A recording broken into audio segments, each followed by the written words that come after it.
Vous savez que j'ai lancé une nouvelle thèse selon laquelle les vrais leaders, ceux qui ont un vrai potentiel, s'affirment à l'âge de 24 ans.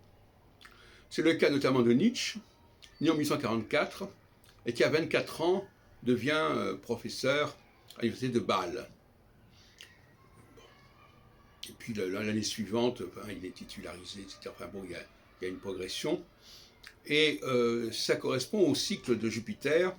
Le deuxième passage de Jupiter sur sa position natale déclenche la mise en orbite du leader. Alors, on a d'autres cas comme cela.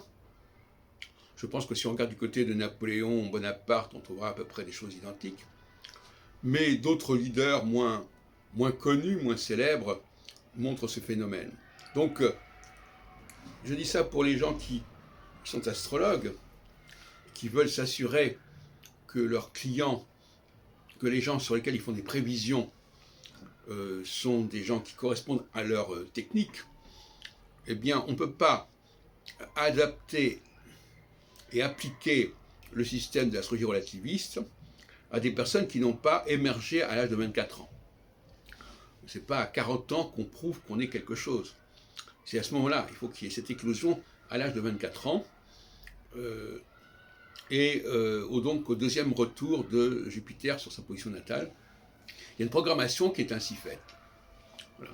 Nous sommes programmés, mais cette programmation ne vaut que pour une élite, pour un nombre limité de personnes.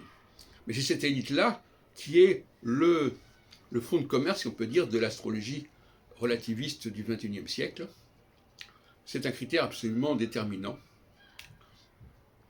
Et après, bien entendu, le processus se poursuit avec des cycles de 6 ans en 6 ans qui sont liés aux aspects de Jupiter au Soleil natal.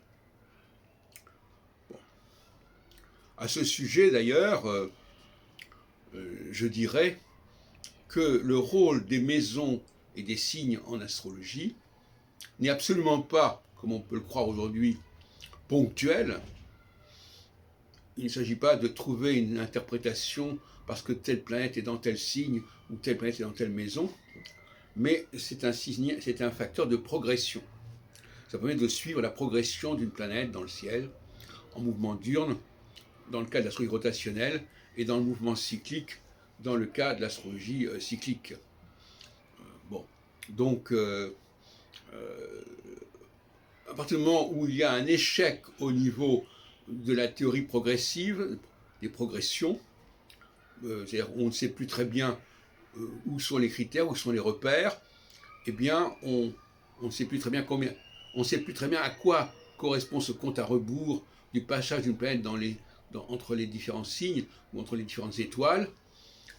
Eh bien à ce moment-là, il y a une sorte de compensation et on va travailler sur le ponctuel. On va dire, ah oui, mais le fait que telle planète soit dans tel signe, qu'est-ce que ça veut dire? Le fait qu'une planète soit dans telle maison, qu'est-ce que ça veut dire? Donc ça, c'est une forme de décadence évidente de l'astrologie.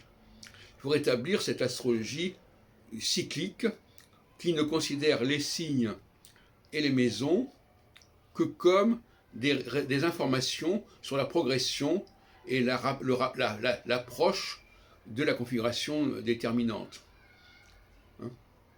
Par exemple, si quelqu'un obéit à un cycle de 3 ans ou de 6 ans, eh bien, on va regarder où se trouve Jupiter et à quel moment il va se retrouver en carré avec le soleil natal de la personne.